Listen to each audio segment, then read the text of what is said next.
Hello, in this video I'll show you the early issue detection in Qnect.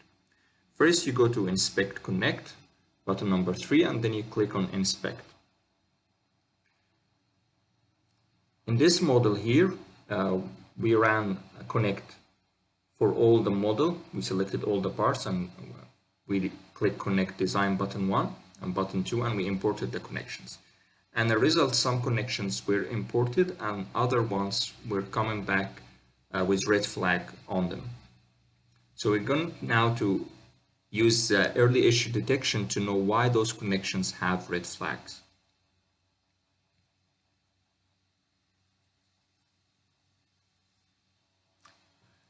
So here, Qnect finished scanning the connection and lists out all the connections in this table.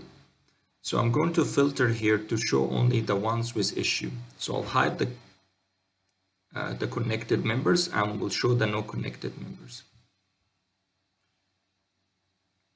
And then apply the filter. In here, I will hide the session column and the ID column, connection no reason ID. I will focus on the no connection reason and the category, no connect category.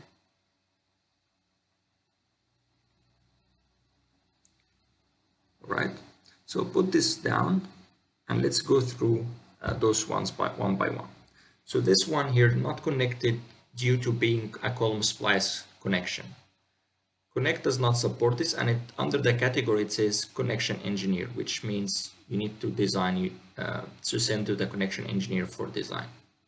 So the ones with connection engineers are the ones that Qnect were unable to design.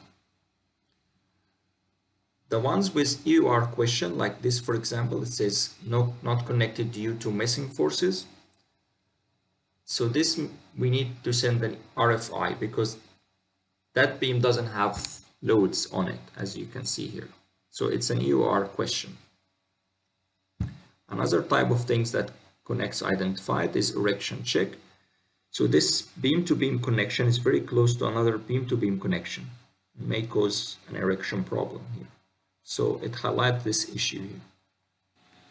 And as you can see, the benefit of the early issue detection is to identify the problems very quickly in the model in the beginning of the project and solve them at an early stage, which is a huge time saving.